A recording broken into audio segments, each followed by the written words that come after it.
कहा गया कि आपके जो माता पिता हैं वो दिल्ली यूनिवर्सिटी में हिंदी साहित्य के अध्यापक हैं। मुझे व्यक्तिगत रूप से पता है कि सत्य नहीं, पर मैं जानना चाहता हूं आपकी पारिवारिक पृष्ठभूमि के बारे में। मेरे पिताजी हरियाणा राज्य में एक विश्वविद्यालय है, महर्षि दयानंद विश्वविद्यालय रोहतक, उससे एफिलेटेड कॉलेजेस में हिंदी के अध्यापक रहे हैं। उस समय वहाँ लेक्चरर, रीडर इस तरह से हुआ करता था, जो आजकल असिस्टेंट प्रोफेसर, एसोसिएट प्रोफेसर होता है। मेरी माँ स्कूल की टीचर थी, पीजीटी रैंक पे, जो स्कूल लेक्चरर, जिसको इंटर कॉलेज के लेक्चरर आप लोग बोलते हैं शायद उत्तर प्रदेश में, तो वो हरियाणा में एक शहर है भिवानी, वहीं वो एक स्कूल में पढ़ाती थी। मैं उसी स्कूल में पढ़ा हूँ। तो हम 3 भाई हैं, तीनों वहीं पढ़ते थे, माँ वहीं पढ़ाती थी, हिंदी ही पढ़ाती थी। अच्छा, तो ये बात सही है कि मेरे पेरेंट्स हिंदी साहित्य से हैं, लेकिन दिल्ली विश्वविद्यालय से उनमें से कोई भी नहीं, वहाँ से मैं हूँ। तो भिवानी में स्कूलिंग हुई, फिर उसके बाद मैं 12वीं क्लास जब खत्म हुई तो फिर दिल्ली आ गया था, और दिल्ली विश्वविद्यालय आने का अकेला पर्पस था कि मुझे पॉलिटिक्स में जाना था। मेरे पिताजी की भी इच्छा यही थी, विकास नेता बनेगा। हाँ, मतलब नेता भी छोटा मोटा नहीं, मतलब उम्मीद तो उनकी बड़ी थी, मुख्यमंत्री बनेगा और बड़ी थी। उनके मन में ऐसा था। और मैं स्टूडेंट लाइफ में स्कूल में ही पॉलिटिक्स में एक्टिव था काफ़ी। मैं जिस स्कूल में था वहाँ एक संसद हुआ करती थी, तो संसद में हर बार जीतता था, कई बार जीता हूँ इलेक्शंस। ऐसे वोटिंग होती थी? पूरी वोटिंग, प्रॉपर वोटिंग होती थी। उसमें 4 हाउसेस थे, उसमें हर एक हाउस से करीब 30-35 लोग होते थे जो चुने जाते थे। फिर उन 150 के करीब लोगों की एक समर्थ बाल संसद हुआ करती थी। विद्या भारती का स्कूल था, आरएसएस की बैकग्राउंड से, आप भी तो ऐसे स्कूल से पढ़े ही हैं जी। तो समर्थ बाल संसद नाम से एक पार्लियामेंट्री डेमोक्रेसी सिखाने का मंच था।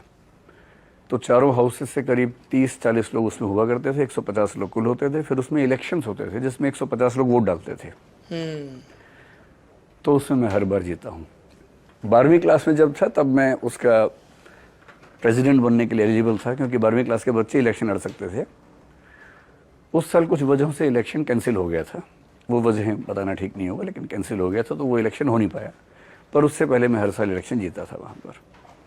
तो मेरा एक्सपीरियंस था पॉलिटिक्स का। तो वहाँ वो वाले वाउचर बांटते थे आप लोग, जो डीयूम बंटते हैं, डीजे नाइट? उतने तो नहीं, लेकिन हाँ, पहली बार मैंने बांटे थे वहाँ पर। मतलब बहुत छोटे, सिर्फ इतना कि समर्थ बाल संसद को समर्थ बनाएं, मुझे जिताएं, इस तरह के छोटे। नहीं, ये तो प्रचार वाले हो गए। जो डीयू में होता है कि वो डांस पार्टी, रेन पार्ट है, क्या होता है? सोशल्स होते हैं। एक बॉयज हॉस्टल डीयू का, जैसे फॉर हिंदू का बॉयज हॉस्टल होगा, और आईपी कॉलेज का गर्ल्स हॉस्टल के बीच में सोशल होता है, जैसे मोहब्बतें में दिखाया गया था।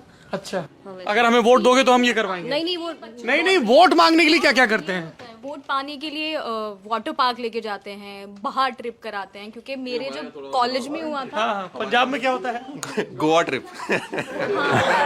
तो आप भिवानी में 11वीं कक्षा में क्या प्रॉमिस कर रहे थे अपने वोटर्स को?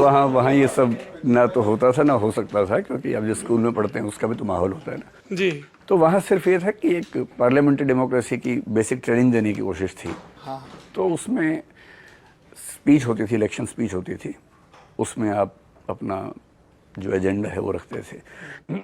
जैसे मेरा एजेंडा हमेशा स्पोर्ट्स को लेके, डिबेटिंग, इन एक्टिविटीज़ को लेके ज़्यादा रहता था। पढ़ाई में मैं बहुत औसत किस्म का विद्यार्थी रहा हूँ, तो वो मेरा एजेंडा कभी था भी नहीं, बाकी रहता था। तो वो प्रैक्टिस थी ही। और मेरे पिताजी की बड़ी दिली ख्वाहिश थी कि घर से एक बच्चा पॉलिटिक्स में जाए। मैं सबसे छोटा था, हरकतें भी ऐसी थी। तो अकेला उनका एजेंडा ये था कि मैं दिल्ली विश्वविद्यालय में आऊँ, एबीवीपी ज्वाइन करूँ, दूसरे प्रेसिडेंट बनूँ, फिर कुछ और बड़ा करूँ।